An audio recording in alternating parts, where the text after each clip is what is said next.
Hello, I'm Bernadette, and today we're going to talk about procrastination in midlife women or overcoming procrastination. Hi, my name is Bernadette, and today we're going to be talking about overcoming procrastination in midlife. So let me read this quote for you. In midlife, we stand at the crossroads of regret and possibility. Choose to conquer procrastination, embrace your power, and stride confidently towards your dream. And yes, that came from my website and blog at www.makeitfunnyc.com, right? So, procrastination can be a nasty little thing that a lot of us deal with. It isn't just a hurdle, it's like an annoying creature that consumes our ambition and leaves us in a pit of guilt. Now, in the past, when in our younger days, sometimes it may have been easy to procrastinate on certain projects and things that we needed to get done. And it it didn't really bother us as much because it's like, okay, I know I'm gonna eventually get it done over time. I can wait till the last minute because I can run on that and I can work through that. And maybe at those times the responsibility weren't as much as they are when it comes to midlife. In midlife, we are going through so much more, or we have so much more responsibilities on our plates. So some of us are juggling career, some of us are juggling families, and we're juggling these unfulfilled dreams that we really want to overcome, right? And at the end of the day, procrastination can be our own worst enemy. Like I said, it's more than a hurdle. Yes, definitely annoying. And it's a major obstacle in consuming ambitions, leading to guilt. And just a little bit of my personal experience with procrastination. I have been working in my line of work for the last 24 years, and I love what I do. I really do. But as I started thinking about this blog as I wrote it, I thought back to some other goals that I had. So at one time I wanted to be a queen, I wanted to be a teacher, I wanted to be a librarian, I wanted to be a social worker. And the closest that I came to that was being a case manager. Now, as a case manager, I work with adults that deal with different challenges, and I'm not their counselor or therapist per se, but I always call us the glue that holds them together, that hold the pieces together. So I coordinate care, I speak to their other providers, but yet still I'm still not in that place to give therapy and things of that nature. But because I was able to get away with it or do this kind of work for so long, just having my associate's degree, and it was always easy just kind of getting a job, I said, you know what? I don't need to go back to school to finish my bachelor's degree, which I had started some years ago. I just never went. I just never thought it was important, something I put off. And that brings me to another point that procrastination is a sign of a deeper issue. It could be signs of fear, it can be signs of self doubt.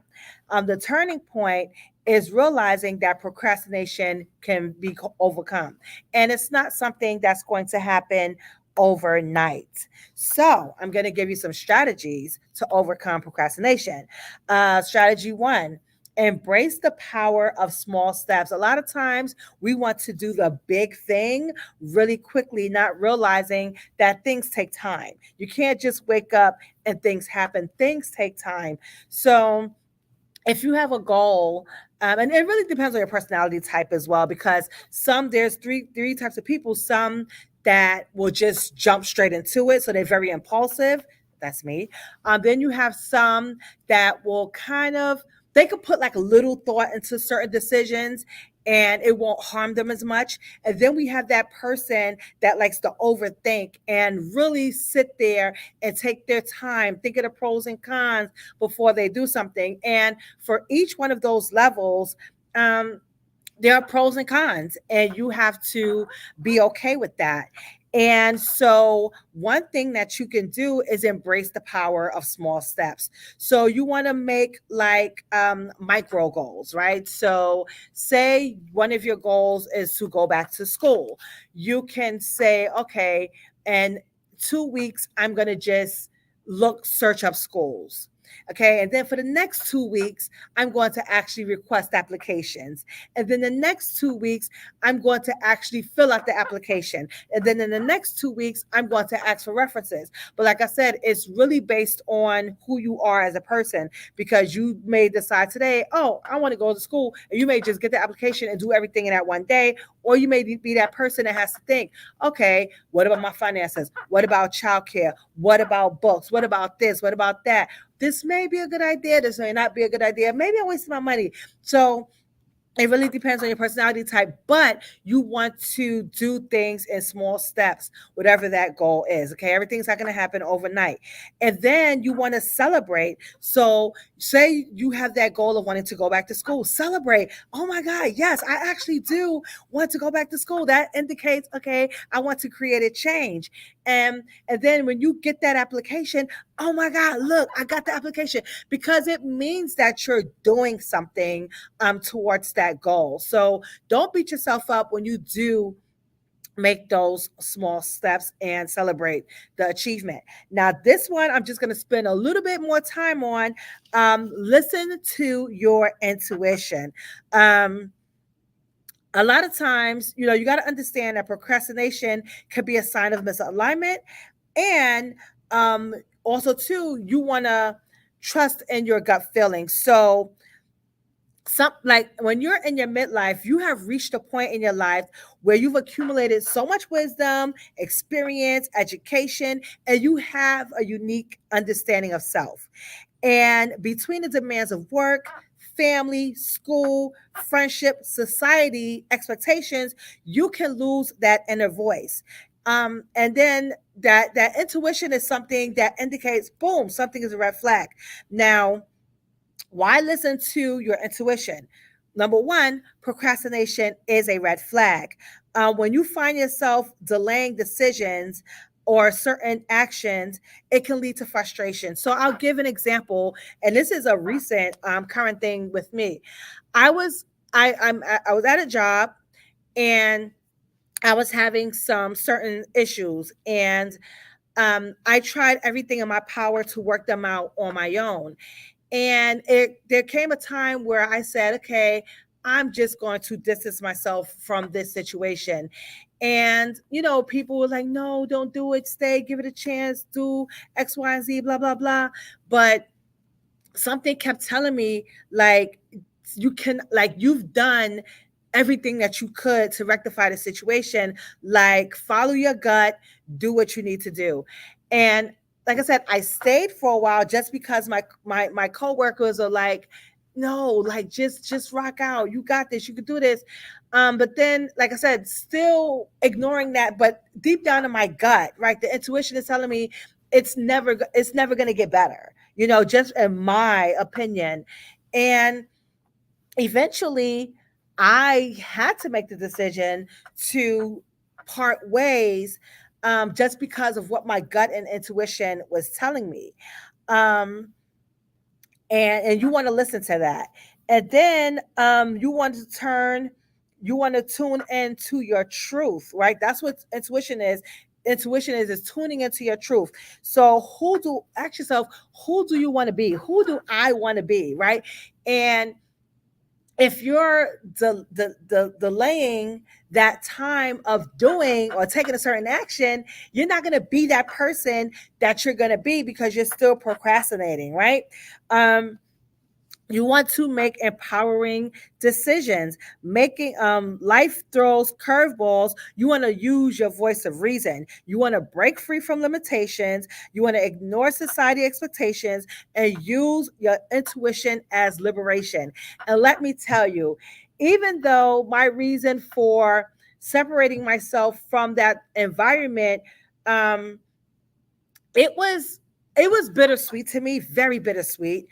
But at the same token, on the flip side, on a positive side, it was very pivotal to my next journey. So for those of you that do not know, I am now in graduate school, right? After 24 years of doing the work that I'm doing, that I love, I just wanted to do something new, take the next step. And I think that this shift, um, even though doing the same kind of work, I am learning from different people that is enhancing my growth, both career wise and school wise, because it's helping me with certain strategies and things like that. Okay.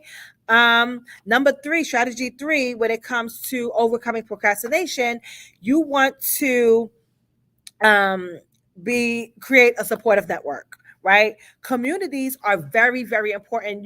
Yes, you may have your family, you may have your friends, but you actually want to be around people that are doing the same things, that could be that listening ear. Like, it's great to have your best friends where you can say, oh my gosh, this class in school is like so crazy, and I'm tired, and I don't know what to do, and I just need some help and feedback. And your friend, your family member, they can be there to like take it in, but are they really going to be able to give you that solid support that maybe somebody else in that same program is doing? Like, communities and supportive environments and positive environments are very, very critical and important when it comes to procrastination, because also you have that accountability. Okay. Someone that's where you are or has been where you're at now and can relate to you. Also too, you want to seek mentors, and like I said, join communities. So right now, I would consider like my supervisor as a mentor. That's what I wanted. I wanted a supervisor that I could have a collaborative relationship with, or someone that can act as my mentor, right? And it's kind of an unofficial mentor in a way, because each kind of supervisor has their own kind of styles of how they do things. And I'm just fortunate that I've been blessed to have someone amazing that I can lean on for that support. So definitely community is very important. Um, Number four, rekindle your do it now spirit. And I know I was telling you about the three kind of people: the ones that jump into it, the ones that's like on the iffy side, and then the ones that actually have to sit and think everything through. But you want to rekindle your do it now spirit, meaning you want to like get started on it, right? And they have this thing called a Pom Pomodoro technique for productivity, and it's called different things on different phones. So I believe that's what it's called in iPhone, and Android is called something else, but it's the same app. And basically, what you do, it's a timer. So you take certain tasks and you put like 20-minute increments, and then like say for 20 minutes you're going to like clean out a drawer in your house, right? But then when that timer goes off, it gives you like a 1 minute break, and then when the second timer go off, um you may decide that you want to wipe down like a table, or wipe down several tables. So like it just you just kind of you do it use it to create a pattern of getting things done. Um, you want to celebrate every completed task. So say you set the thing and you decide you're gonna wash the dishes for this 20 minutes and you did it, celebrate that, because it's something that you may have tried to put off until the next day, right? Um, like I said, that app is definitely in the app store. If you need it, just let me know in the comments and I'll definitely put it down for you. Number seven, no, number five. No, actually, this is personal journey and encouragement. Um, I'll share my personal journey and encouragement. So, right now, I am a case manager, and I'm transitioning basically from case manager to a therapist in training. So, like I said, case manager, I coordinate care, I collaborate with other providers of my clients. And the goal now is to become a therapist. So, I am in school. It took me 18 years to get to this point because of procrastination, which probably came from fear and life been lifing and all kind of other things, right? And thinking that because I had this wealth of experience that it was enough, but honestly, it's just not enough. Um, So I'm in school and I continue to work, and I continue now to look at my work from a different perspective. Yes, keeping in mind my current title, but also to looking at both the clients and using my supervisions to enhance what I'm learning in school, or what I should be looking out for through a therapist's eyes while still maintaining my role as a case manager. Um, so you overcome, like I said, the procrastination. And once you do that, you rekindle your passion, right? So I'm happy to be in school. Like, it's a lot of work and a lot of things that's involved in it. But I'm happy that even though it took me 18 years to come for everything to come back full circle, that I eventually did come full circle. So once you put that procrastination and the feelings of guilt and everything out the way, you kind of follow your gut and follow your true passion, because also too, procrastination too is this maybe a sign that you're bored, like you just don't want to be bothered, and that happens too. um, so you can rewrite your story, whatever that is that you want to do in your 40s that you did not do, whether it was a long time ago or whether this thought just popped in your head a week ago, a day ago, a month ago. You want to be in that driver's seat to rewrite your own story. Like I said, in midlife, you've had enough experiences, you had enough like education, you've had enough like everything to be able to make these informed decisions for yourself and not worry about what society thinks. So, before I leave this video, I want to tell you, I want to recommend my book, Jumping the Rope, Move Yourself and Manifest Your Success. It is a book, it's more like a workbook. I do tell you little snippets and stories of my life, but I put it to you in a way where you're going to get a lesson to go on your own journey, right? And you get to take notes in it, and it kind of like as a guide, talking about the blockers, what's stopping you from going to the next step. Do you have the right people in your circle? Are you still harboring unforgiveness? It's just like a workbook, and it's really about you and just giving you those starting tools to get you where you need to be, right? And of course, it's going to be more than the book, but there's somewhere you can start. And I would love for you to support yourself and support me by getting that book and just reading and getting to where you need to go. So let's conquer our procrastination and achieve our dreams together. Okay. So, for those of you that are here watching, thank you so much, Latrenda. If you have anybody watching, if you have any questions, feel free to ask, put them here in a comment before I log off. I hope that this was informative. Thank you so much. I hope this was informative, and I hope that you'll be able to use some of the strategies that I have mentioned. Also, too, this did piggyback off of a blog. If you're on my email list, the blog went out today. But let me see if I can link the blog. I don't even know if I'm here. But if you're on my email list, this blog went out today. So I'm just piggybacking off of this blog, which I will put right here in the comments. And if you haven't seen or heard about my book, it's also in that post with the blog. So I don't see any questions, comments, or concerns, but thank you so much for tuning in. And I hope that you enjoy the rest of your day, your evening, your afternoon, whenever you're watching this. And feel free to share this with someone else. I'll talk to you later. You're very much welcome.